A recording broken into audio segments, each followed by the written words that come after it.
Ya, a ver, jóvenes, mientras van enviando la información a Daisy, vamos a ir desarrollando parte de la clase, algunos temas, ¿ya?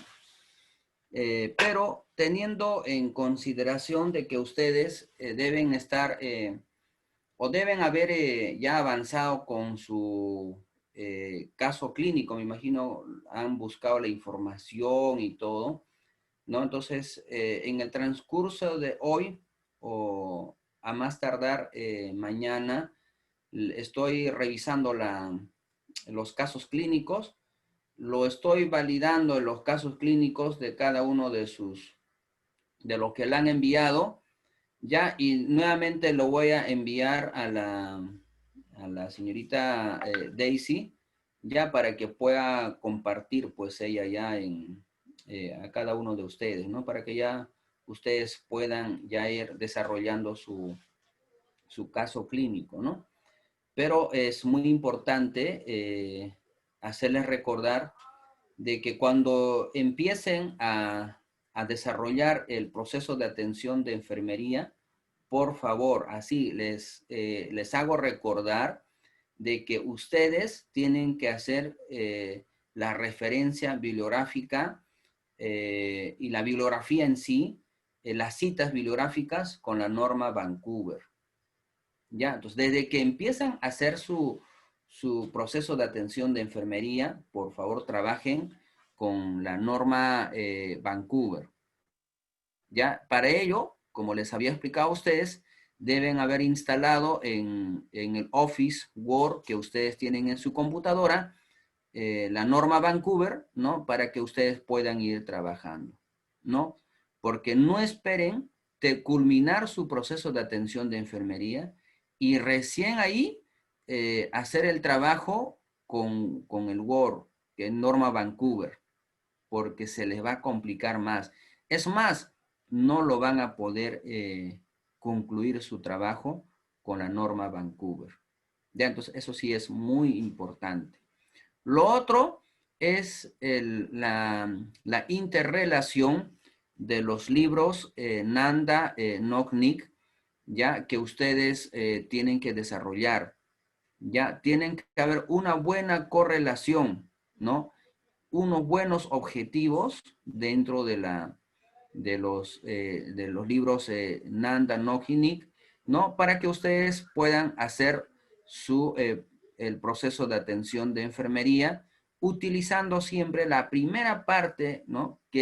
O la primera etapa, que es fundamental y es muy importante que ustedes hagan la valoración, ¿no? Y les dije que la valoración ustedes tienen que hacer de acuerdo a la valoración por patrones funcionales de Marjorie Jordan, ¿no? Entonces, eso sí es importante, fundamental.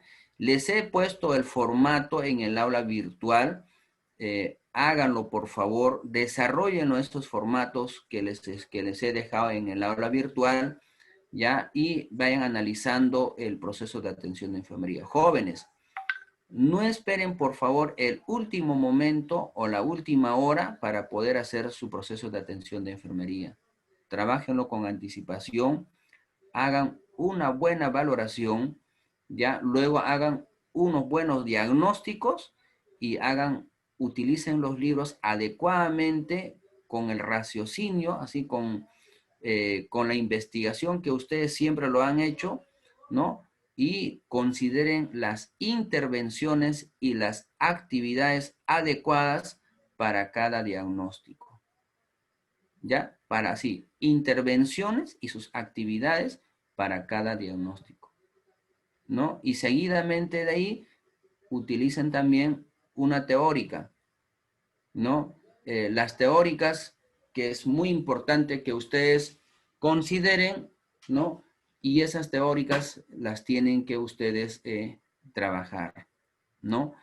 Ustedes pueden entrar ahí en el Google, ya explorar. Hay libros que hablan de las teóricas. Entonces, utilicen una de las teóricas que sustente, ¿no? O sea, que tiene que respaldar su proceso de atención de enfermería. Si la teórica no tiene una teórica adecuada que respalde su proceso de atención de enfermería, entonces de nada sirve hacer el trabajo, ¿no? Entonces tiene que respaldar, o sea, tienen como sustento alguna de las teóricas. Y por último, ¿no? Hacer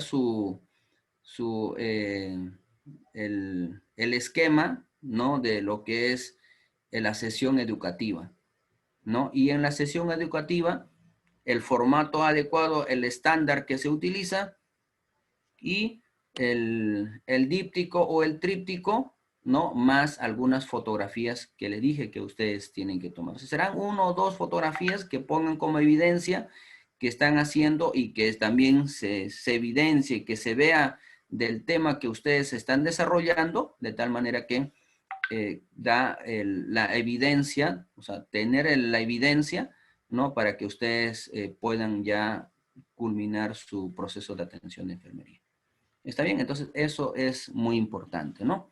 ¿Ya? Si tienen alguna duda en el manejo de los libros, ¿no? Que es el Nanda, no y ni, ¿no? Quedó tal vez alguna duda, entonces podemos concertar una, fuera de esta clase o sea, en otro momento, ¿no? Para poder revisar y poder orientarles en el uso, ¿no? Y la interrelación de los libros Nanda Nognik, ¿no? Pero tendría que ser algo, ¿cómo lo puedo decir? En una hora determinada, pero tampoco sería uno solo, ¿no? Tendría que ser tal vez un grupo que lo hagamos en 45 minutos, tal vez la orientación, no habría ningún inconveniente. Concertamos una hora determinada y revisamos, pues, ¿no? Para que ustedes puedan salir de las dudas, ¿no? ¿Ya? Listo. Ya jóvenes, entonces, ya haciendo referencia a eso, vamos a desarrollar parte de la asignatura que tenemos. Hoy día vamos a desarrollar lo que es el pielonefritis, ¿no? Ya es una de las patologías, ¿no? Que es muy importante también, ¿no? Para continuar y el proceso de lo que son en lo renal, ¿no? Entonces vamos a ir desarrollando el pielonefritis, ¿no? Lo anterior, ¿tienen alguna duda de lo del PAE? ¿Alguna duda que ustedes tengan del PAE? Profesor, todavía no podemos avanzar hasta que usted nos dé la luz verde, ¿verdad? Que eso va a ser mañana. Sí. Si Ok, no, profesor, ok. necesito revisar los casos clínicos. Tal vez los casos Claro, clínicos no. profesor, disculpe, y el domingo no podríamos hacer, como usted dice, de repente un poquito de una sesión del PAE para reforzar. Ya, pero el Depende de los PAI no compañeros, sería, sino sería solamente el uso de de los los libros libros Nanda y Nick, Nanda, no. Nick y Nock, nada más. Claro, claro, sería bueno para reforzar, no sé, de repente mis compañeros o usted ¿Ya? qué día estaría Por libre para eso, que no. pónganse de acuerdo. Ahí conversen con Daisy por interno, por el grupal, ¿no? Concerten una hora probable, que podría ser, como le digo, 45 minutos, no va a ser mucho tiempo tampoco, ya, y me lo hacen saber, pues, ¿no? Y ya desarrollamos, ¿está bien? Profesor, Ok, disculpe, profe, pero para eso deberíamos saber también qué día usted cuenta con el tiempo para que nos otorgue a nosotros. Ya, estoy libre. Bueno, ya terminó mis clases de los sábados y domingos. Sábado trabajo, el domingo estoy libre. Sábado en la tarde también estoy libre. Pero mejor sería el día domingo, ¿no? Pero tendrían que ustedes confirmarme la hora para yo estar el pendiente también, pero no para poder hacerlo, ¿no? ¿Ya? Gracias, profesor. Ya, listo. Ya, entonces pónganse de acuerdo con la señorita Daisy y ya, pues, y vemos. ¿Está bien? Ya, bien jóvenes. Entonces vamos a hablar de pielonefritis, ¿no? Es un tema bastante común, me imagino que ustedes también deben haber escuchado. Vamos a ver acá parte de la anatomía del riñón. Lo que nos interesa a nosotros es saber dónde realmente está ubicado el riñón, ¿no? Dice que el riñón está ubicado en la pared posterior del abdomen, ¿no? Por eso muchas veces al momento de hacer hacer las ecografías, ¿no? Se le pide al paciente que se ponga pues en una posición prona muchas veces para poder determinar, a ver, hacer la ecografía del riñón, ¿no? Y entonces, y esto evidencia algunas patologías que podría presentar, ¿no? Lo otro nos dice de que el peso del riñón varía pues entre 140 a 150 gramos, ¿no? Que aproximadamente puede pesar el riñón, ¿no? Ya sea el riñón derecho como el riñón izquierdo, ¿no? Entonces, ese es el peso que puede tener, ¿no? Entonces, ¿qué es la pielonefritis? La pielonefritis, así como termina, ¿no? Nefritis, o sea, cada vez que termina así con nefritis, quiere decir que es una infección, ¿no? A consecuencia de una bacteria, ¿no? Entonces, pielonefritis quiere decir inflamación bacteriana del riñón, que podría haber desarrollado o haber dañado o haber destruido o haber hecho una destrucción del tejido renal, ¿no? Y esto lógicamente con un compromiso que podía haber dado a la vía urinaria. Entonces, pielonefritis es inflamación bacteriana del riñón, ¿no? Entonces, ese es el concepto general de pielonefritis, ¿no? Entonces, ¿por qué hablamos de la pielonefritis y cómo se puede en sí clasificar la pielonefritis? La pielonefritis se clasifica en, puede ser una pielonefritis aguda o como también puede ser una pielonefritis crónica, ¿no? Entonces, si es una infección bacteriana la pielonefritis, esto puede ser a nivel de la pelvis renal, como también puede desarrollarse en los túbulos o como puede desarrollarse también a nivel de los tejidos intersticiales, ¿no? Y eso lógicamente puede ser en ambos riñones, ¿no? Puede ser en el riñón derecho, como también puede ser en el riñón izquierdo a la vez, ¿no? Entonces, esa es la pielonefritis, ¿no? Que es lógicamente una infección en las vías urinarias altas, ¿no? ¿No? Entonces, esa es. La fisiopatología, ¿no? De la pielonefritis, ¿no? En el cual nos dan tres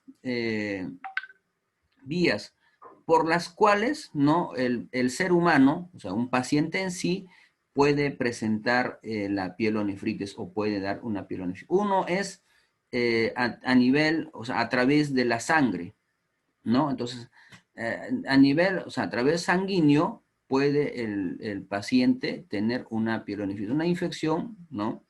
Llega al riñón a través de la sangre, por eso dice hematógena, entonces eso puede presentar una infección. A través linfática, que también puede ser, ¿no? De las vías, ¿no? Linfáticas, ¿no? Entonces, eso también puede presentar una infección bacteriana en el riñón del paciente, ¿no? Lo otro que puede ser ascendente. ¿Por qué ascendente? Porque el ascendente muchas veces da en los, más es común en las mujeres que en los hombres. ¿Por qué más es común en mujeres que en hombres?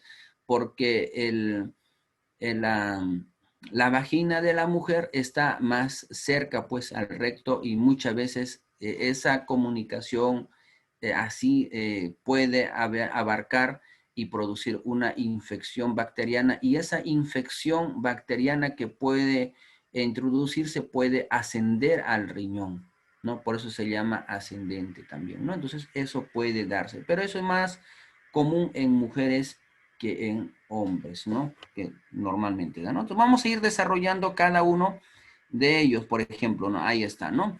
Entonces acá nos dice, ¿no? La septicemia es, dice, con mayor frecuencia, consecuencia, ¿no? Y es, dice, causa de la infección urinaria, ¿no? Entonces, esto es, lógicamente, en pacientes que son inmunocomprometidos, ¿no? Muchos pacientes que son inmunocomprometidos, ¿no? Puede desarrollar la pielonefritis, ¿no? Y cuando decimos, ¿no? Linfática, entonces ahí es cuando el paciente, ¿no? Tiene, ¿no? Los vasos linfáticos van a permitir de que el paciente pueda dar el paso a esas bacterias desde las vías urinarias, ¿no? Y de las vías urinarias bajas, y esto puede llevar o llegar, ¿no? Hacia el riñón, y esto incluso puede dar ¿no? Desarrollar la bacteria en sí se aloja en el riñón y le produce lo que le llamamos, ¿no? El pielonefritis, ¿no? Entonces las vías linfáticas también son unas vías en las cuales puede desarrollar y llevar las bacterias en sí, ¿no? Ascendente, como hace un momento les hablaba, esto sí es muy frecuente. La mayor cantidad de pacientes que tienen pielonefritis son, o alta prevalencia, son las mujeres, ¿no? Que los hombres, ¿no? Entonces, esto por esa comunicación, ¿no? Por eso dice ahí, ¿no? Su proximidad con el orificio anal y las propiedades de fijación bacteriana al urotelio, ¿no? Entonces, esto, por lo que hay una cercana o una proximidad en el orificio anal, ¿no? Entonces, por eso es ascendente, ¿no? También da en los pacientes, más que todo en las mujeres, ¿no? ¿Cuáles serían los factores desencadenantes frente a esta situación, ¿no? Los factores desencadenantes, uno, el reflujo, ¿no? El reflujo. ¿Por qué decimos el reflujo? ¿No? Porque recuerden ustedes de que cuando yo les hablaba de que el paciente pueda tener una estrechez uretral o podría tener una prostatitis, ¿no? Entonces, al momento de que el paciente quiera miccionar, no va a poder miccionar por las dos causas que podrían presentarse, uno la estrechez y el otro puede ser por la inflamación de la próstata, ¿no? Entonces, la orina hace el reflujo, ¿no? Entonces, así se llama reflujo vesical, ¿no? Entonces, ahí, ¿qué va a hacer? Va a ascender a los riñones. O sea, la orina que se está depositando en la vejiga, ¿no? Asciende al riñón. Entonces, por eso, eso va a hacer de que pueda producir una pielonefritis, ¿no? Entonces, retorna, pues, ¿no? La orina al riñón. En vez de que el riñón descienda del riñón a la vejiga la orina, en este caso, ¿no? Asciende, pues, ¿no? Asciende la orina de la vejiga al riñón, ¿no? Y es un caso muy complejo en estos pacientitos, porque cuando ocurre eso, incluso el riñón puede formar esa patología que se llama hidronefrosis. Entonces, cuando el riñón llega a tener hidronefrosis, muchas veces estos pacientitos pasan a la hemodiálisis, ¿no? Entonces hay que tener mucho cuidado al respecto, ¿no? Mucho cuidado. Lo otro es obstrucciones, ¿no? Obstrucciones. Estas obstrucciones posiblemente sean pues por por un trauma, que podrían ser por los pacientes que hayan tenido infecciones de transmisión sexual o puedan haber tenido alguna litiasis, pueden tener, no sé, tumores, estrechez, ¿no? Etcétera, ¿no? Entonces, eso en las obstrucciones, ¿no? Entonces, a consecuencia de esa obstrucción, pues se puede también producir lo que es la pielonefritis. Lo otro es los factores metabólicos, ¿no? Los factores metabólicos. Cuando el paciente tiene diabetes, ¿no? La gota, ¿no? O en el mieloma también, ¿no? Una parte del paciente que puedan tener esos tipos de factores metabólicos, ¿no? El más común es cuando el paciente tiene diabetes mellitus, ¿no? Entonces, otro de los factores son esos, ¿no? Metabólicos, ¿no?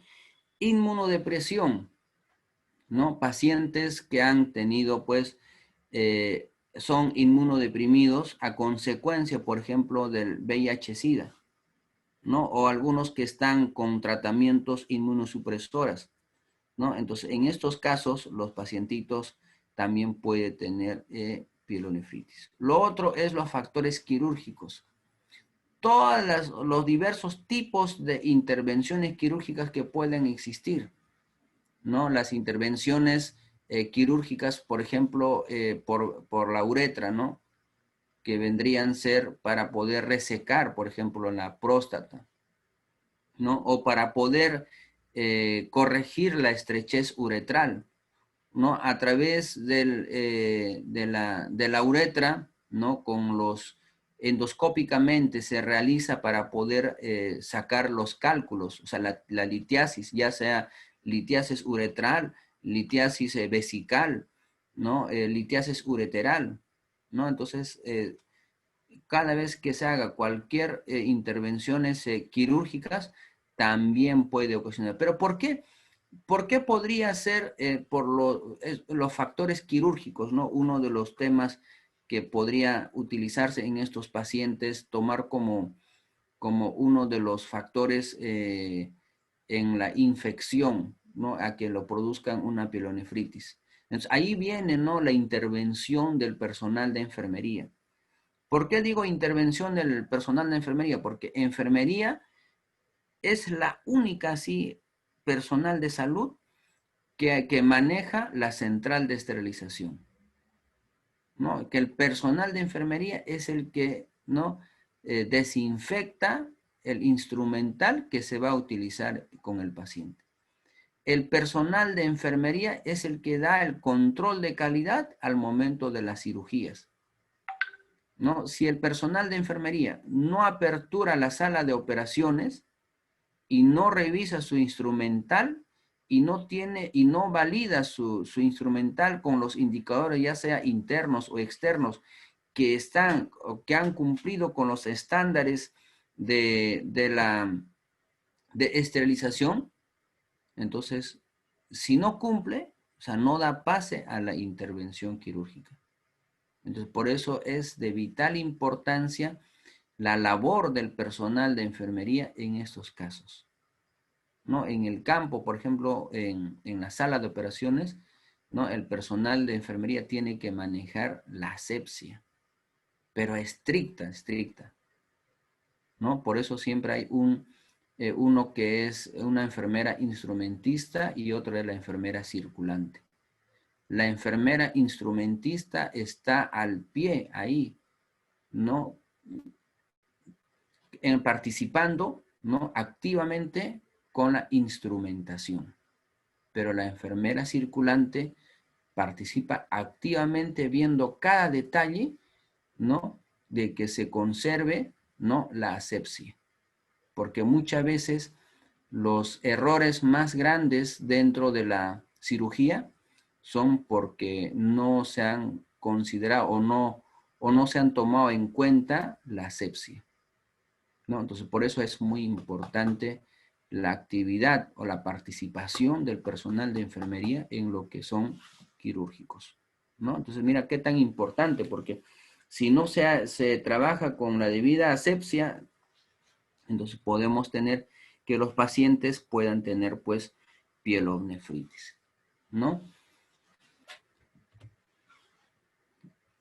Etiología, ¿no? El más común dentro de todos las infecciones que ascienden, ¿no? Y que producen la pielonefritis está el Escherichia coli, ¿no? Con un 80 a 90%, ¿no? Y las demás no son muy comunes, pero también tienen en algún momento la afectación para producir las infecciones como son la pielonefritis. Pero el Escherichia coli es con un 80 a 90%, ¿no? ¿Cuáles son las manifestaciones clínicas? 1, malestar general. 2, que podría ser que tenga cefalea, ¿no? 3, náuseas, vómitos, ¿no? Escalofríos y fiebre a la vez, ¿no? Las manifestaciones clínicas frente al paciente que tiene pielonefritis, ¿no? Tipo de pielonefritis que podría ser aguda o como también podría ser pielonefritis crónica, ¿no? Son los dos tipos más comunes en lo que es de la pielonefritis, ¿no?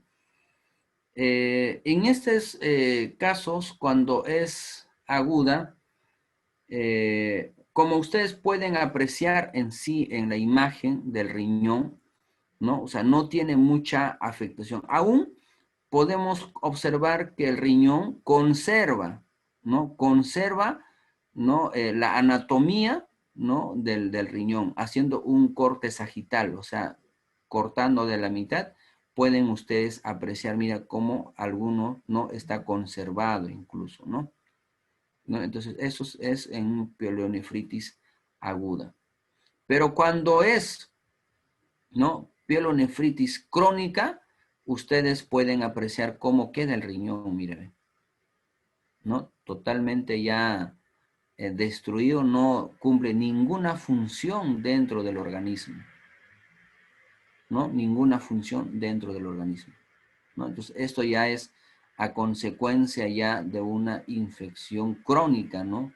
Por eso dice pielonefritis crónica, ¿no? Donde ya forma ese tipo, ¿no? Ya da forma a ese tipo de riñón, ¿no? Lo cual un riñón normal debería ser así, ¿no? Así debería ser la presentación de un riñón normal, ¿no?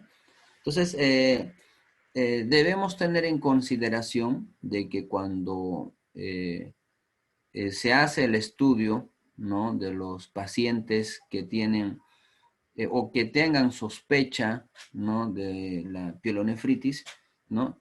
Iniciar el tratamiento y en la misma debe hacerse el análisis de laboratorio de urea y creatinina, ¿no? Para poder determinar, ¿no? La funcionabilidad de ese riñón, ¿no? Entonces, si en caso los valores no son los adecuados, inmediatamente en esos pacientes se tiene que solicitar la tomografía.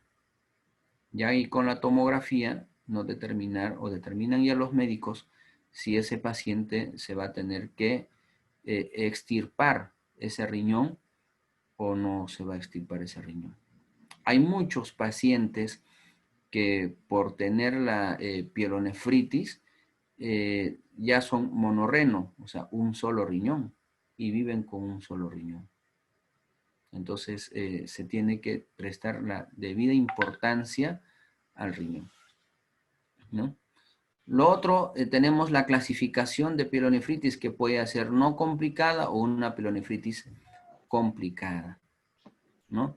Dentro de la pielonefritis complicada, o no complicada, perdón, tenemos, ¿no? Todo proceso infeccioso, ¿no? Que va a ocurrir en pacientes, pero sin alteraciones anatómicas o funcionales del sistema urinario. Pero si es una pielonefritis, ¿no? Complicada, en estas va a haber alteraciones estructurales o funcionales, que podría ser a consecuencia, por ejemplo, de litiasis, a consecuencia de quistes, de catéteres uretrales, ¿no? Otras que podrían ser como, por ejemplo, la diabetes, trasplantes, los embarazos, los ancianos con inmunodepresión, los pielonefritis en hombres con foco prostático, pielonefritis recurrente, etcétera, etcétera, ¿no? Entonces, dentro de las clasificaciones complicadas tenemos, ¿no? Muchas, ¿no? Que alteran la estructura, ¿no? O funcionales del riñón. Y en las no complicadas tenemos otras que sí, muchas veces sin alteraciones anatómicas, ¿no? O funcionales, ¿no? Alguien iba a preguntar por ahí que estaba levantando, creo, la mano. Sí, profesor, buenas noches. Disculpe la Sí, interrupción, profesor. Solamente quería pedirle a la compañera que está encargada, la delegada de Isa Arellano, que me incluya el grupo. Ahí en el chat estamos escribiendo los que no están en el grupo de adulto para poder enviar mi caso clínico. ya. Daisy, por favor, revisa Sí, el mensaje en los mensajes y por favor inclúyelos a las señoritas estudiantes para que estén en el grupo y pueden enterarse también. ¿Ya? sí, profesor. Gracias. Bien, Seguimos entonces. Bien. Bien, a ver, vamos a desarrollar la pielonefritis aguda, ¿no? Entonces, ¿qué es una pielonefritis aguda? Es una infección bacteriana de la pelvis renal, los túbulos, que diga, y tejidos intersticial de uno o ambos riñones que pueden presentar, ¿no? Entonces, eso es pielonefritis aguda, ¿no?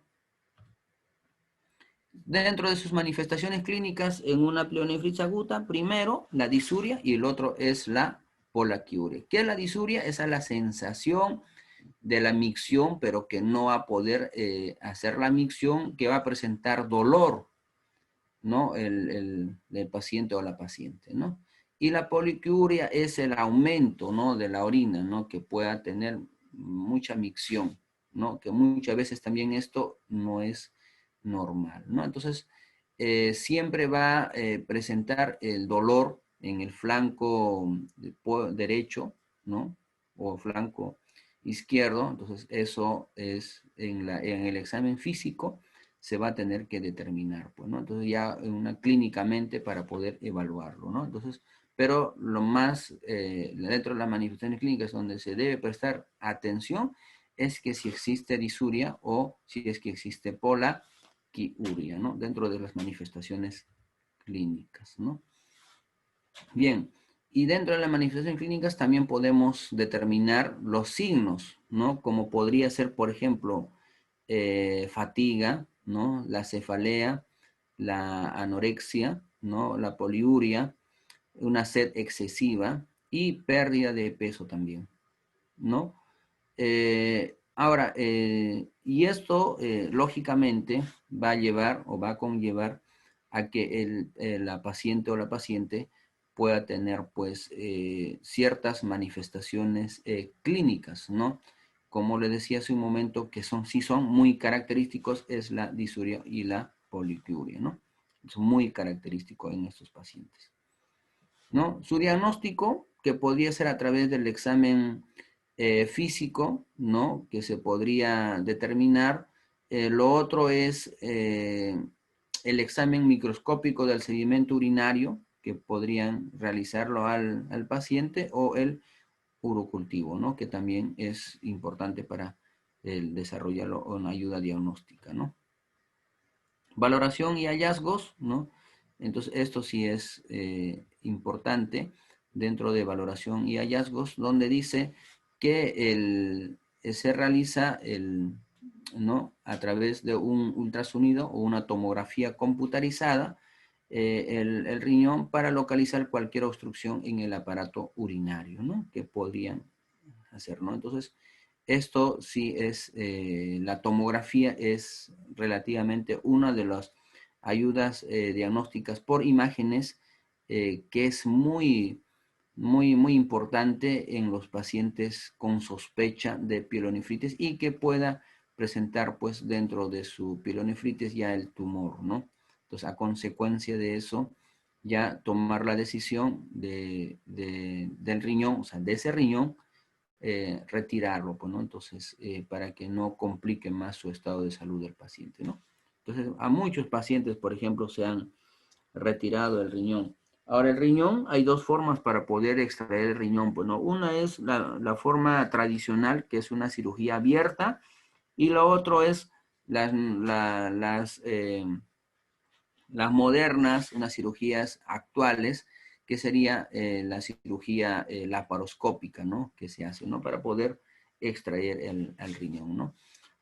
Incluso también en algunos momentos se hacen pues una nefrectomía, se llama, ¿no? Parcial o una nefrectomía total, ¿no? ¿A qué le llaman una nefrectomía parcial? Cuando se retira el tumor que está comprimiendo, está dañando a ese riñón, o sea, se retira solamente el tumor, y cuando es una nefrectomía total, ya se retira todo el riñón, ¿no? Del paciente, ¿no? Entonces ya el paciente solamente se queda con un solo riñón, ¿no? Profesor, Sí, buenas noches. sí, Yo podría dar una apreciación sobre el caso. Yo tengo un hijo que a la edad de 1 año Ujú. Cuando nació le dijeron que tenía ya, no iba a nacer con riñón poliquistosis. Y al año de nacido se lo quitaron. Ujú. Y ahorita mi hijito ya tiene 20 años y vive, hace su vida normal con un riñón. Claro, así es. Siempre el control periódico, eso sí es Y importante. anualmente y su Así es, alimentación también muy bajo de sal. así eh, es. sí, y viven Cla- normal. Claro, tiene claro, las indicaciones después de que el paciente ya son monorrenos, Ujú, tiene que llevar pues una dieta adecuada, sí, estricta, ¿no? Se podría decir así, y hacer su vida normal, como, ¿no? Sin cero carne. excesos, ¿no?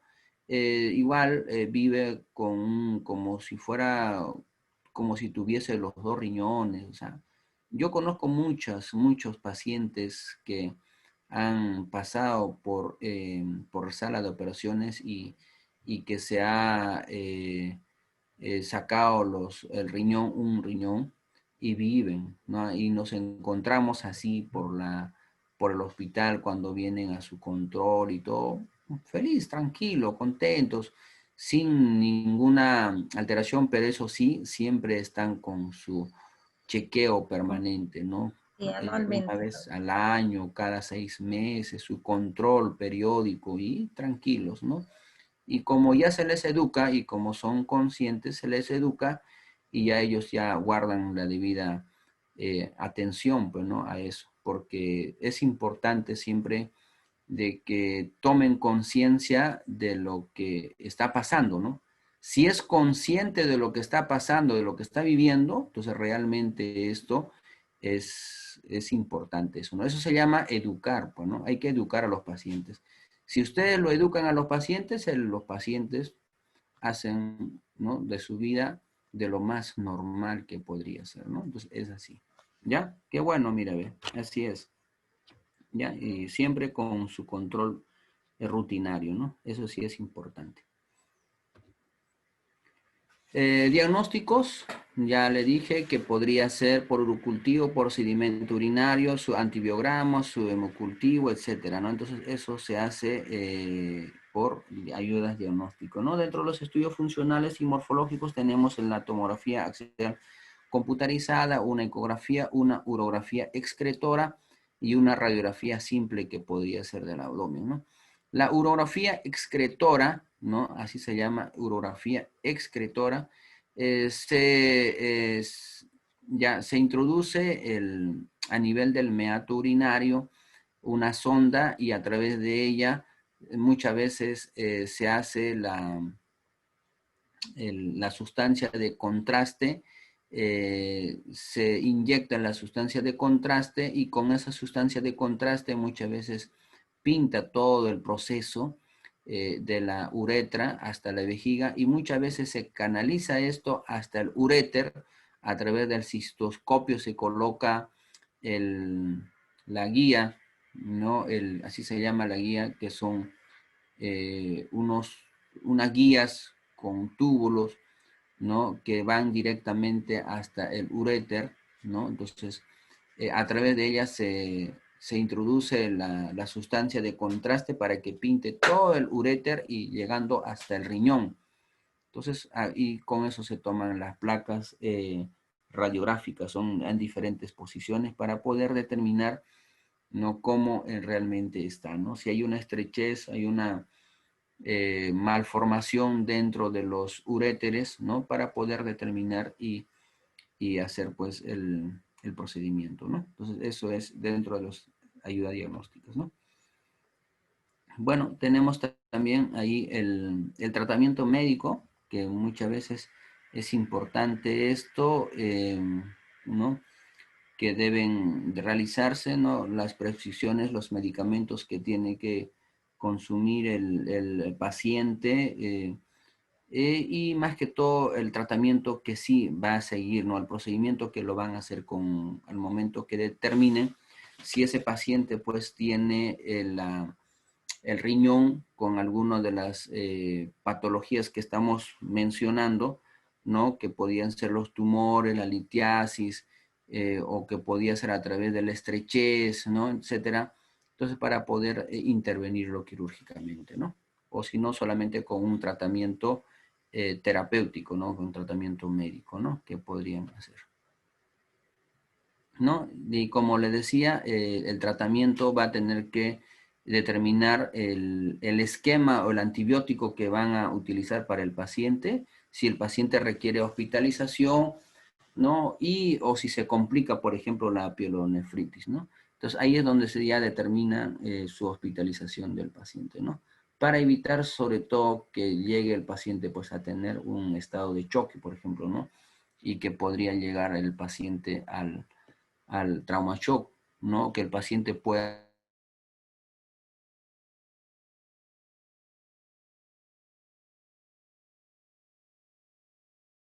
tener vómitos, ¿no? Y etcétera, terminar que el paciente, ¿no? Se hospitalice, pues, ¿no? ¿No? Hay un tratamiento ambulatorio que no complicado, que le dan, que podrían ser pacientes hospitalizados, que también pueden dar algunos tratamientos, más que todo esto es para los pacientes que ya reciben en sí ya el tratamiento, ¿no? Para la determinada que es el pielonefritis, ¿no? Complicaciones, que podría ser una recurrencia de pielonefritis, un absceso perinéfrico, que muchas veces el absceso es a consecuencia de las bacterias o de la infección que tuvo. Lo otro que podría ser, y es más frecuente siempre, es la sepsis, ¿no? Y la sepsis en un paciente es difícil de controlar, ¿no? Si ese paciente llega a tener sepsis, muchas veces los antibióticos que se utilizan, definitivamente el paciente no se puede cubrir con algunos antibióticos la sepsis, ¿no? Entonces, lamentablemente hay esos desenlaces, pues, ¿no? Por una sepsis generalizada del paciente, ¿no? Y lo otro es la insuficiencia renal aguda que podría presentar el paciente también, ¿no? ¿No? Cuidado de enfermería, ¿no? ¿no? Uno, que el paciente puede requerir hospitalización o ser tratado como paciente externo ambulatoriamente, ¿no? ¿No? Cuando el sujeto se hospitaliza, se miden y registran con cuidado los ingresos y pérdidas de líquido, ¿no? El balance hidroelectrolítico, que es muy importante en estos pacientes, ¿no? Registrarlo, ¿no? Si no está, dice, contraindicado, se estimula el consumo de líquidos de 3 a 4 litros por día para diluir la orina, disminuir la sensación de ardor al orinar y evitar la deshidratación de esos pacientes, ¿no? Entonces, el paciente, ¿no? El personal de enfermería debe valorar la temperatura del paciente cada 4 horas y administra antipiréticos o antibióticos según, ¿no? Que esté prescrito, ¿no? Para este tipo de pacientes, ¿no? Entonces, eso sí es el cuidado muy importante en estos pacientitos que tienen pielonefritis. No, con frecuencia las personas, ¿no? En este caso, perdón, en este caso, ¿no? Ver siempre el reposo en estos pacientitos, dar el confort en estos pacientes, ¿no? La enseñanza, como le decía, es muy importante a los pacientes educarlos, enseñarlos al paciente, ¿no? Que tomen conciencia de que tienen una infección a nivel del riñón, ¿no? Y que ellos también no tengan una conciencia en el consumo, ¿no? En la cantidad que requieren, ¿no? De líquidos, por ejemplo, ¿no? Y lo importante que es el vaciado de la orina, ¿no? Para que no se acumule en la vejiga la orina, ¿no? Entonces, y las recomendaciones higiene, ¿no? De higiene personal o perineal, que también es muy importante en estos pacientes, ¿no? Educarlos, ¿no? Lo otro es la importancia de que tienen que recibir los antibióticos, ¿no? Los antibióticos, ¿no? Y el tratamiento que ellos tienen que recibir, ¿no? De parte del personal, ¿no? Y muchas veces se ha encontrado también pacientitos, por ejemplo, ¿no? Por medios económicos o por la condición económica que no tienen, hay antibióticos que no compran, ¿no? O sea, no adquieren esos antibióticos, ¿no? Entonces, si no adquieren esos antibióticos, muchas veces esto es difícil para continuar con el tratamiento, ¿no? Entonces, esto también es parte fundamental, ¿no? ¿No? Cumplir con toda la terapéutica del paciente, ¿no? Cuidado de enfermería, valorar el ingreso y egreso de los líquidos, el balance hidroelectrolítico, muy importante, jóvenes, ¿ya? Explicar siempre al paciente todas las actividades que uno va a realizar, ¿ya? Orientar correctamente la técnica de recolección de muestra del paciente, ¿no? Administrar los antibióticos, analgésicos, antipiréticos, que ya están prescritos, ¿no? Ya están las indicaciones terapéuticas, o sea, administrar todas, ¿ya? Y lo más importante de todo, creo yo, es brindar educación sanitaria, ¿no? Ustedes tienen que ser educadores y tienen que brindar una educación sanitaria al paciente, ¿no? Entonces, eso sí es fundamental en nuestros pacientes. En todos los pacientes, ¿no? En todos los pacientes, ¿no? Bien. Terminando con la pielonefritis aguda, pasamos ahora a lo que es la pielonefritis crónica, ¿no? En la pielonefritis crónica, el paciente puede presentar esos periodos largos, ¿no? De que puedan, ¿no? Presentar alguna sintomatología, ¿no? En esto de la pielonefritis. Entonces, es el siguiente escalón, sería así, el siguiente paso de la pielonefritis aguda a la pielonefritis crónica, ¿no? Entonces, acá es desencadenante y es importante, más que todo, hacer una valoración del paciente y tener ese cuidado, ¿no? Y cumplir con todo el tratamiento, ¿no?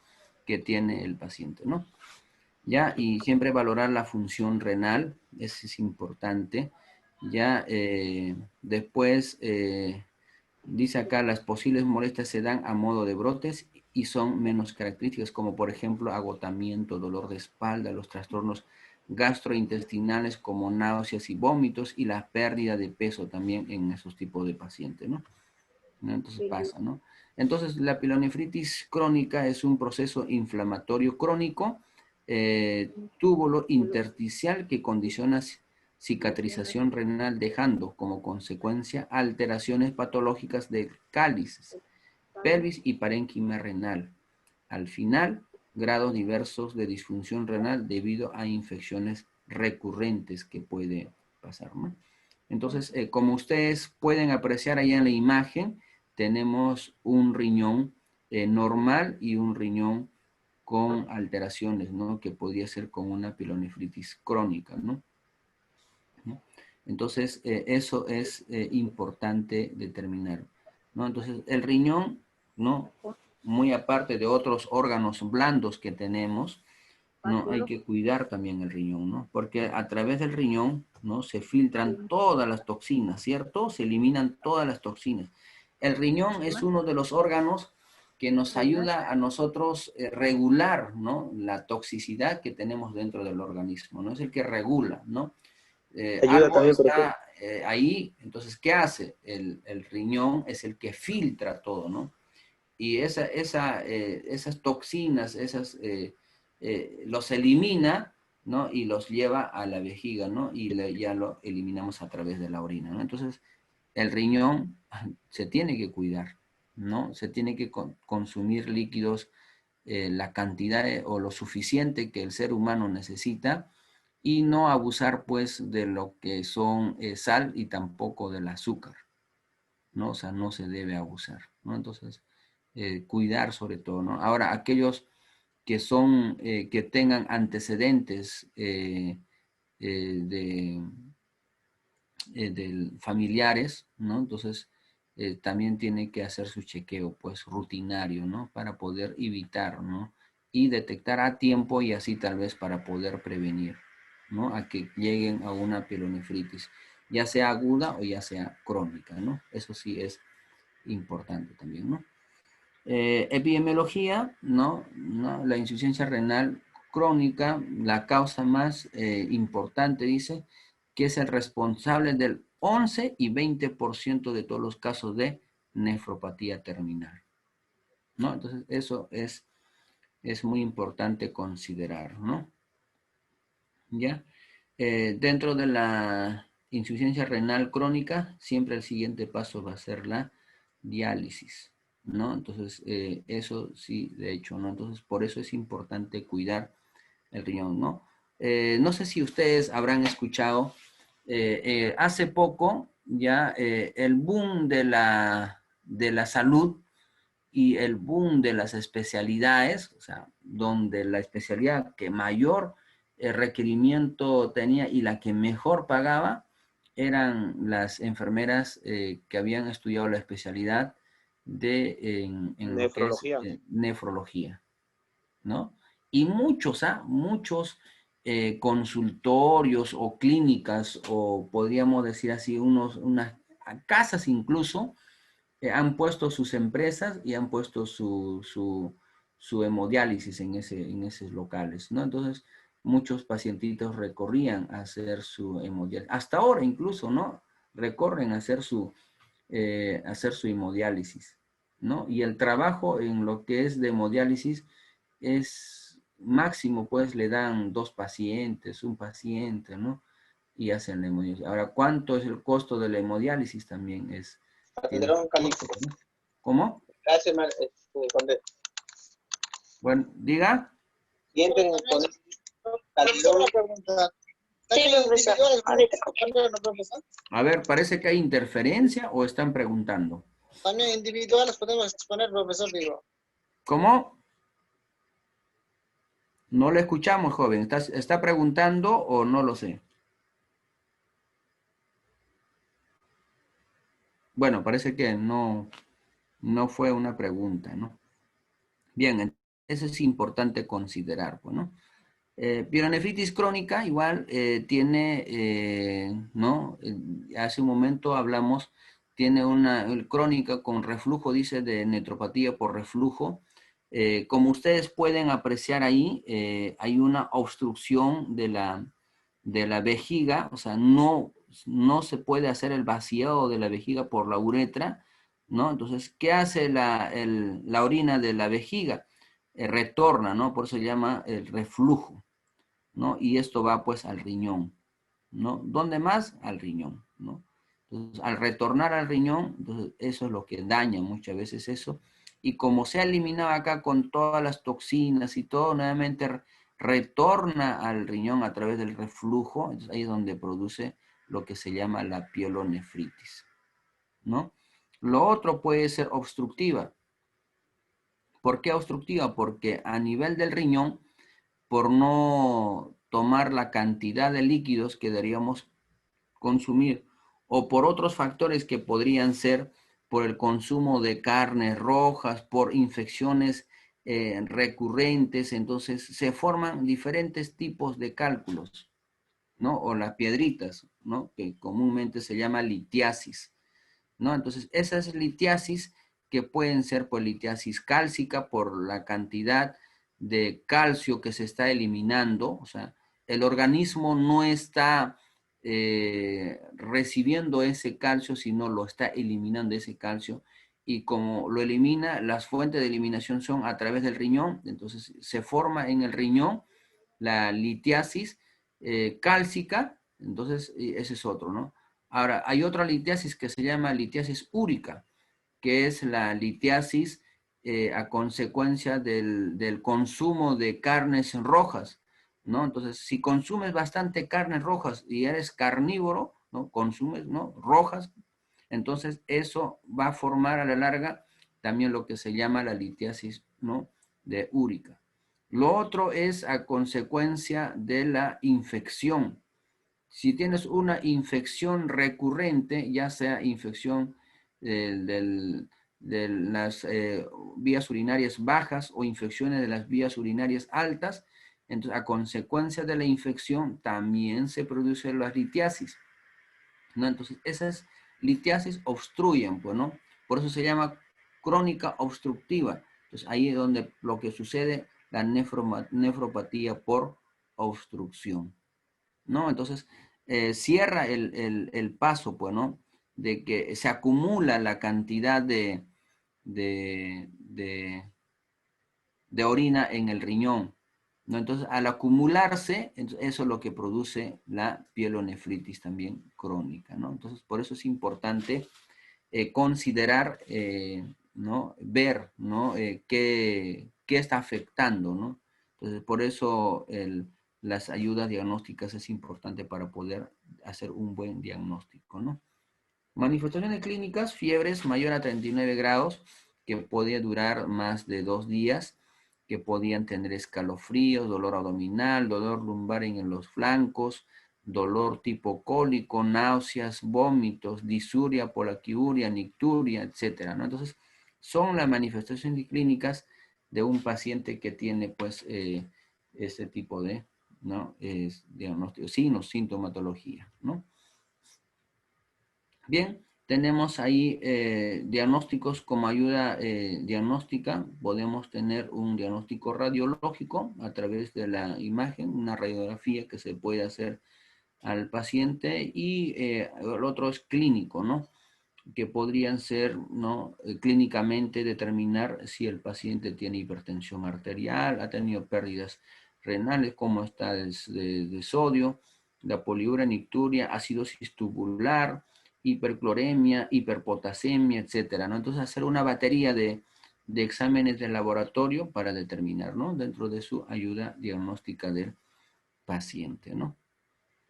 Su tratamiento, igual, alteraciones estructurales, ¿no? Que puede ser a través de las correcciones de defectos anatómicos, que podría ser, ¿no? O cubrir con antibióticos, ¿ya? Que este paciente haya tenido unas infecciones urinarias en la niñez muy recurrentes, y así, ¿no? Analgésicos y antipiréticos que podría, ¿no? Dar tratamiento a este paciente, ¿no? ¿No? ¿No? Bien. Entonces, ahora vamos a pasar a lo que es glomerulonefritis aguda, ¿no? Entonces, otra de las patologías a nivel glomerular, ¿no? Entonces, teniendo en consideración de que los glomérulos son uno de los componentes del riñón, que, ¿no? Cumple un papel muy importante en el riñón, ¿no? El glomérulo, ¿no? Dice dentro de su anatomía funcional del riñón, ¿no? Dice que está ubicado en la nefrona renal y constituida por un tejido epitelial plano simple, en cuyo interior se encuentra un ovillo vascular del cual emerge una arteriola, ¿no? Aferente, que llega al glomérulo y se divide en diversos capilares, ¿no? La cual se une a otra arteriola, ¿no? Aferente, que sale del glomérulo. Entonces, acá tenemos anatómicamente el glomérulo, ¿no? Que ustedes pueden ahí apreciar para poder determinar lo que se llama la filtración, ¿no? O sea, la función principal del glomérulo es la filtración, ¿no? Desde el plasma sanguíneo, ¿no? Ahí se filtra, o sea, de la sangre, se divide, saca todas las toxinas, o sea, divide todas las toxinas, ¿no? Y es donde ya se forma lo que nosotros le llamamos la orina, ¿no? Y esa orina va descendiendo ya por el uréter, ¿no? Por los uréteres, ¿no? Entonces, el glomérulo cumple una función muy importante, es una de las piezas fundamentales del riñón, ¿no? Entonces, el glomérulo separa, ¿no? Separa del plasma sanguíneo, o sea, divide del plasma sanguíneo las toxinas, o sea, saca las toxinas, y esas toxinas son las que van a descender a la vejiga, pues, ¿no? A través del uréter, ¿no? Entonces, tiene una función muy importante el glomérulo, ¿no? Entonces, en el glomérulo también existe lo que se llama glomerulonefritis, ¿no? Entonces, conocido como un proceso inflamatorio, ¿no? Y, ¿no? Que afecta lógicamente a los glomérulos, ¿no? Entonces, la inflamación glomerular, dice, puede causar lesiones en cualquiera de los 3 componentes principales de los glomérulos, que podía ser en la membrana basal, en el mesangio o en el endotelio capilar, ¿no? En cualquiera de ellos puede causar inflamación, ¿no? Bien, tenemos entonces los glomerulonefritis. Ya sabemos que es un proceso inflamatorio, ¿no? Que afecta principalmente a los glomérulos, ¿no? Y esto puede ser una inflamación y proliferación glomerular, que puede ser un secundario a un mecanismo inmunológico que podría ser. Incluso esto puede, dice, desencadenar, hacerlo, ¿no? Por un agente infeccioso que podría ser a través de las vías respiratorias o incluso a través de la piel. O sea, no simplemente podría ser por las vías urinarias bajas que puede ingresar y pueda desencadenar una infección, sino también puede desencadenar el glomerulonefritis, ¿no? A través de las infecciones que pueden ser a través de las vías respiratorias o la piel, ¿no? Entonces, por ejemplo, este virus, el coronavirus, ¿no? Ser una infección respiratoria, lógicamente, como es un virus o una desconocido que no habíamos conocido, no hay un tratamiento específico para este virus, ¿no? Entonces, esto también puede afectar los órganos, ¿no? Y en este caso podría afectar, por ejemplo, el órgano que es el glomérulo, ¿no? Entonces, o el riñón, lógicamente, ¿no? Entonces, el paciente, pues, ¿no? Fallece a consecuencia, ¿no? Por ejemplo, hace poco tenía una experiencia muy particular, ¿no? De un pacientito que vino evacuado le decimos nosotros, creo que en lo que es en MINSA, en salud, se le llama referencia, ¿no? Normalmente se le conoce como referencia, ¿no? O sea, hay que referir al paciente, se dice, entonces se hace una referencia del paciente, se dice, ¿no? Pero en el campo institucional, en el ejército donde yo trabajo, nosotros conocemos como evacuaciones, ¿no? Y esas evacuaciones que pueden, lo consideramos así como una evacuación aeromédica o una evacuación terrestre, ¿no? Acuática, ¿no? En este caso fue una evacuación aeromédica que vino el pacientito por un proceso infeccioso de las vías respiratorias, ¿no? Con una prueba rápida ya positivo en el mes, estamos hablando del mes de mayo, ¿no? Que le salió después, ya tuvo una prueba rápida negativa al IgM, no solamente tuvo IgG, ¿no? Y cuando hicimos, se hospitaliza en la unidad donde estoy trabajando, y entonces, y la edad que tiene el pacientito son de 20 años, ¿no? Entonces, el paciente, después que se hace la batería de análisis del paciente, el paciente estaba con una disminución de sus plaquetas, ¿no? Y todos pensamos que posiblemente el paciente, pues, como es evacuado de la zona endémica, que estamos hablando de la selva, porque vino de la selva, en particular diríamos de Villarrica, que creo que queda por Oxapampa,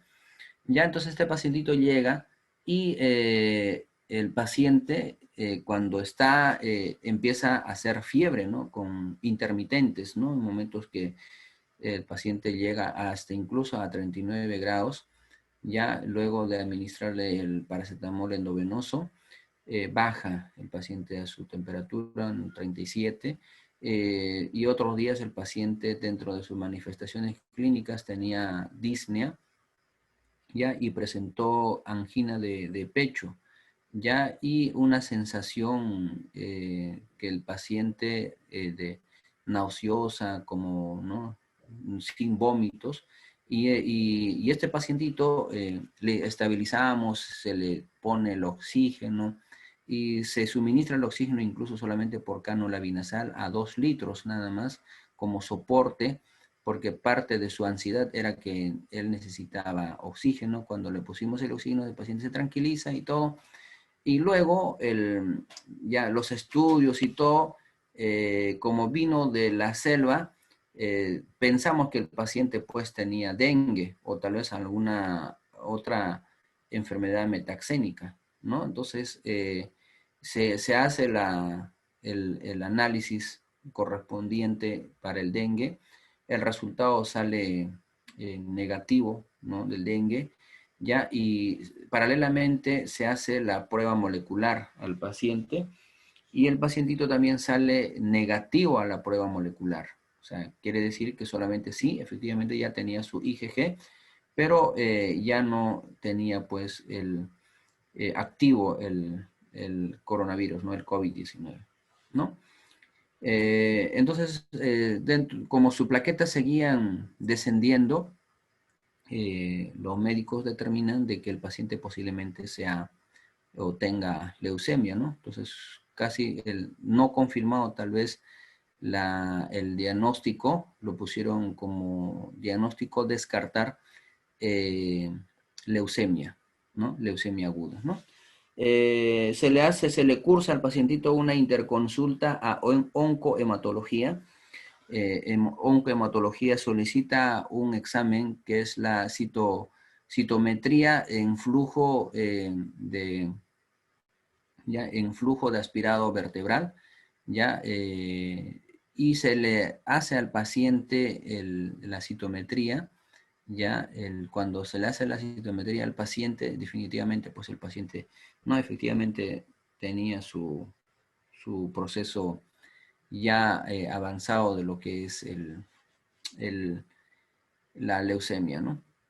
Pero aquí va el término, ¿no? Lo que les quiero tal vez determinar, ¿no? Así como acá dice, ¿no? Desencadenado por un agente infeccioso en las vías respiratorias o la piel, ¿no? Entonces, viendo acá la clínica del paciente, el proceso de la enfermedad del paciente, entonces estamos viendo pues el asunto o el estudio de que el virus, o sea, el COVID-19, ¿no? Por un virus desconocido que es, activó, ¿no? Activó el proceso inflamatorio y ha hecho pues de que el paciente tenga leucemia, ¿no? Entonces, así sucede, ¿no? Entonces el paciente cuando ya entra a su fase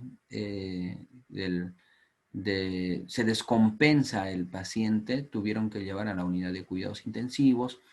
En la unidad de cuidados intensivos el paciente, lo intuban al paciente, lo tienen en sedación al paciente, empiezan con el tratamiento para cubrir todo al paciente, pero sin embargo el paciente no duró mucho tiempo y su situación fue un desenlace, pues, ¿no?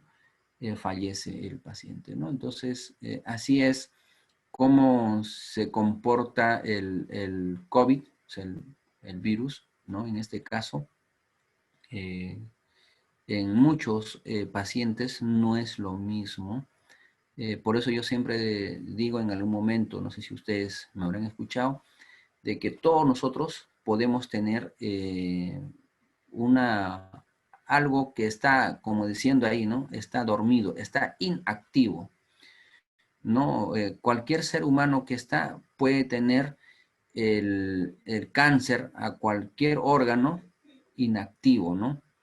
Basta que haya una infección que podría ser, por ejemplo, una infección de las vías respiratorias, una infección de la piel o una infección a nivel gastrointestinal, etcétera, etcétera, etcétera, que podría activar, ¿no? Y esto puede incluso en días de llevar a un desenlace, ¿no? Entonces, por eso hay que tener muchísimo cuidado, ¿no? Yo con los que siempre converso digo, ¿no? Este COVID no es que tenemos que tener miedo, pero sí tenemos que prestar la debida atención y mantener siempre los cuidados o la bioseguridad sin descuidar los protocolos ya establecidos, ¿no? Para poder minimizar sobre todo y no contagiarnos con esta enfermedad, ¿no? Los jóvenes muchas veces somos más, eh, podríamos decir, con los sistemas inmunológicos, aún no tenemos enfermedades crónicas y entonces eso nos favorece mucho, pero sin embargo, aquellos que ya por intermedio tuvo alguna enfermedad crónica, basta un virus como esta que puede ser, afecta, infecta todo, ataca y esto puede llevar pues al final un desenlace, ¿no? Entonces por eso siempre es bueno mantener todos los protocolos de bioseguridad, ¿no? Entonces ya muchos hemos escuchado todos los protocolos, sabemos todos los protocolos, entonces no bajar la guardia, ¿no? Entonces siempre conservar todos esos protocolos, ¿no? Así como por ejemplo el joven que les cuento, ese jovencito de 20 años, toda una vida, un futuro de verdad, ¿no? De su familia, pero lamentablemente pasan estos, pues, ¿no? Pasan así situaciones, ¿no? Entonces, por eso, jóvenes, yo les sugiero o les recomiendo de que ustedes no subestimen al virus. No es bueno subestimar. Debemos respetar, ¿no? Así, ¿no? Respetar, no tenerle miedo, pero sí respetar, ¿no? Pero no subestimar. Porque si subestimas y dices, hoy salgo a correr o hoy salgo a caminar, saliste de tu casa y saliste sin mascarilla, pero como estás apurada y ya no quieres regresar y te vas así sin mascarilla, estás desafiando, ¿no? Entonces no desafíes, no subestimes ese virus, ¿no? Entonces, mejor regresa, date un tiempo, ¿no? Y mantén siempre todo el protocolo establecido que te da.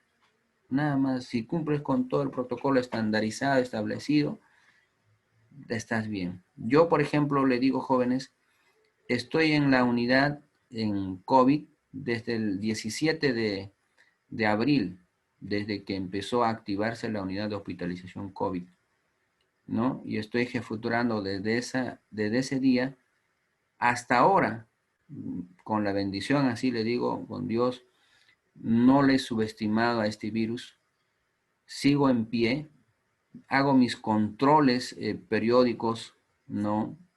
Tanto la prueba rápida como la prueba molecular, ¿no? Y felizmente todos han salido negativo, negativo, negativo, ¿no?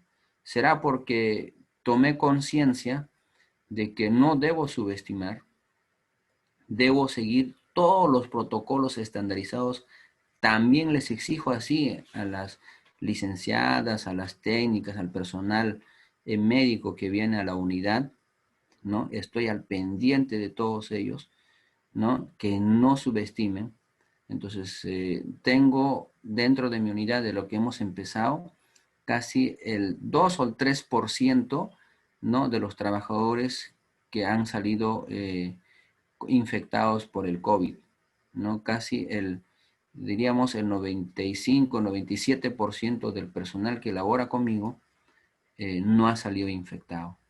¿Por qué? Porque es estar pendiente ahí, exigirlos, hacerlos recordar, volverlos a reiterar, nuevamente hacerles reiterar, ¿no? Y estoy al pendiente de todo, porque si no, imagínense cuántos saldrían infectados, ¿no? Por el virus, ¿no? Entonces, eso es, jóvenes, ¿ya?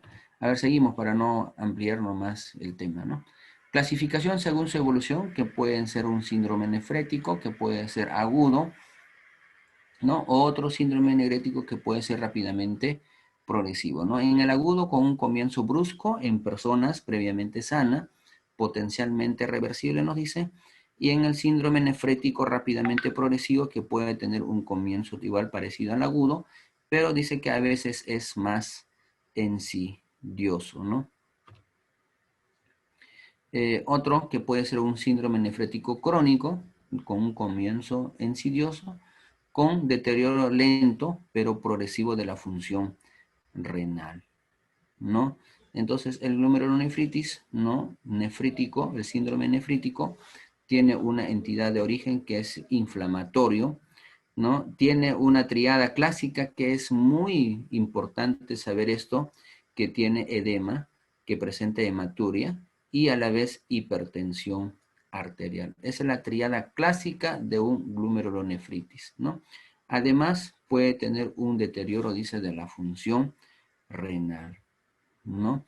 Sus manifestaciones clínicas de la glomerulonefritis aguda es hematuria, ¿no? Edema, hipertensión arterial, ¿no? Que pueden ser grave o una oliguria severa, ¿no? Su malestar general, anorexia, náuseas, vómito y dolor lumbar, ¿no? Sus síntomas, ¿no? Que podían ser, ¿no? O sangre en la orina, ¿no? Que puede ser una orina oscura de color rojizo o café, ¿no? O una orina espumosa debido al exceso de proteína en la orina, edema de la cara, los ojos, los tobillos o los pies, las piernas o el abdomen, ¿no? Entonces, eso es importante tener en consideración cuando es glomerulonefritis. ¿No? Los signos, ¿no? Anemia, hipertensión arterial, signos de disminución de funcionamiento de renal, ¿no? Su diagnóstico, uno siempre la historia clínica, el examen físico, su análisis de orina, ¿ya? Y la depuración de creatinina, ¿no? Que se tiene que hacer, ¿no? Entonces, urea y creatinina, que es muy importante en estos pacientitos para poder determinar, ¿no? Su diagnóstico, les dije ahí, la orina, la función renal, la hematología, ¿no? Las bacterias serológicas, inmunología, o por imagen que podría ser por radiografías de tórax, una ecografía abdominal, etcétera, ¿no? Que se puede hacer un diagnóstico diferencial, ¿no? El tratamiento, hospitalización, ¿no? Si es la gravedad, las medidas generales que siempre deben guardar son el reposo, el antibiótico que se tiene que cubrir, ¿no? El edema, ¿no? Realizar un buen balance hidroelectrolítico para poder determinar si es negativo o positivo el balance de la hipertensión arterial, que podría ser moderada o grave, y la oliguria, ¿no? Que puede ser grave o anuria, ¿no? El tratamiento sintomático, ¿no? Puede ser controlar la hipertensión arterial, ¿no? Los diuréticos, los vasodilatadores, la dieta también, que es importante, la restricción del sodio y la restricción del agua, ¿no? Que también es importante, ¿no? Dentro de las complicaciones tenemos la insuficiencia renal aguda, edema pulmonar agudo o edema agudo de pulmón, la insuficiencia cardíaca congestiva, la hipervolemia que va a presentar estos pacientitos, la encefalopatía hipertensiva, que viene a ser la cefalea, la crisis convulsiva, el coma, o la hipertensión arterial grave, ¿no? En el glomerulonefritis crónica tenemos el glomerulonefritis crónica, que puede deberse a episodios repetidos de glomerulonefritis, ¿no? Y esto siempre va, ¿no? Dar, por ejemplo, ¿no? En la gran cantidad, ¿no? De tejido fibroso que va a presentar el glomérulo, ¿no? Los signos, igual, inflamatorios, inflamación de los nervios, ¿no? Polineuropatía, ¿no? O signos que podría ser de hipervolemia, ¿no? Entre ellos que podían tener ruidos anormales del corazón y de los pulmones, ¿no? Y lo otro siempre acompañado, ¿no? De todo es el edema en sí, ¿no? Bien. Bien, jóvenes, eso es en cuanto a la pielonefritis y a la glomerulonefritis, ¿no? Las características más importantes que hay para poder reconocerlo y para poder determinar, ¿no? Pues eso en lo general, ¿no? Voy a subir estas diapositivas más la anterior del que les había explicado en el aula virtual, para que ustedes puedan tener ahí y a ir repasando, ¿no? Vamos a determinar de que dentro de las calificaciones, dentro de las evaluaciones que hay una parte que es de la práctica clínica y una parte que es del conocimiento, ¿no? Entonces, el balance hídrico, las que ustedes me están enviando, de los trabajos, más el proceso de atención de enfermería, y más otros trabajos que todavía están pendientes que les voy a ir dejando, eso va a formar parte de la calificación de la práctica clínica, no propiamente dicha, ¿no? Entonces van a ir desarrollando, ¿no? Entonces así es. ¿Ya? ¿Alguna pregunta, jóvenes? ¿Alguna duda que tengan ustedes para ir absorbiendo las dudas.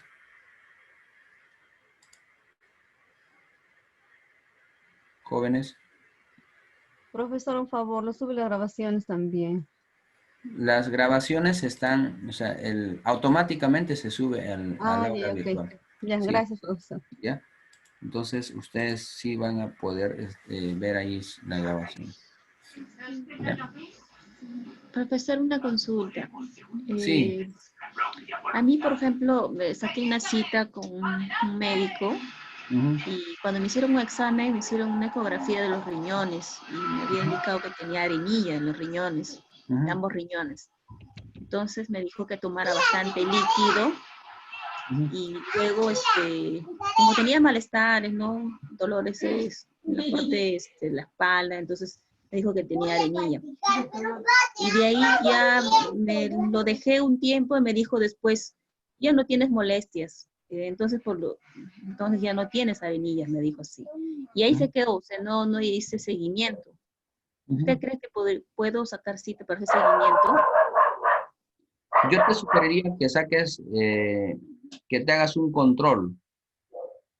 Si has formado arenillas, como me dices, que son litiasis que debes haber estado formando, entonces sería bueno que te hagas otro examen, ¿no? Para determinar si realmente desapareció o ya no hay, o si existe, ¿no? Porque muchas veces esas arenillas se forman, y ahí es donde se forman pelolitiasis. O sea, cada vez con el movimiento, ¿no? Entonces eso se va haciendo como un pequeño ovillo, un rodete, un piedrita, así como la de béisbol, por ejemplo, esas pelotitas de béisbol, en miniatura, se van formando, se van formando, se van formando, y hay un momento en que ya eso llega pues en donde está y tapa, por ejemplo, el conducto del pase de que debe salir pues la orina a través del uréter a la vejiga, y eso es ahí donde produce recién las manifestaciones clínicas que viene a ser el cólico, ¿no? El dolor, ¿no? Entonces, en el flanco derecho, en el flanco izquierdo, ¿no? Hay un dolor ahí, ¿no? Entonces, solo así, ¿no? Pero mientras que no obstruya el pase del líquido, del uréter a la vejiga, entonces lógicamente esto no te va a afectar ninguna sintomatología, o sea, nada te va a ocasionar, ¿no? Ocasiona siempre cuando hay esa obstrucción. Por esa obstrucción, por ese pase que no hay, se inflama y ese es el dolor que presenta, ¿no? Así es. Por ejemplo, he visto casos, ¿no? Personas que han vivido o viven incluso sin darles cuenta, sin nada, en la vejiga con litiasis, ya con una piedra así, con un rocón. Pero como no les afecta, o sea, no da molestias, no da ninguna sintomatología, entonces viven así. Y cuando vienen a su examen que se hace, por ejemplo, la cistoscopía, muchas veces nosotros nos hemos encontrado de que en la vejiga tiene ese cálculo, esa litiasis vesical. Y le decimos, ¿no? ¿Has tenido alguna vez alguna molestia de la piedrita que tienes en la vejiga? Dice, no, yo tranquilo, no tuve nada. Entonces, así vive, ¿no? Entonces, muchas veces la litiasis en el organismo no afecta ninguna, o sea, no ocasiona ninguna sintomatología, ¿no? Entonces, así es. Ya, entonces, que mejor sería, bueno, que te hagas un chequeo para una revisión para que puedas estar más tranquila, ¿no? O tal vez hacer periódicamente, ¿no? Una vez al año que puedes hacerte, no habría ningún inconveniente, ¿no? Hacer una ecografía no te irradia, no te hace nada, ¿no? Es una ecografía. Ecografía no irradia. ¿Ya? Ya,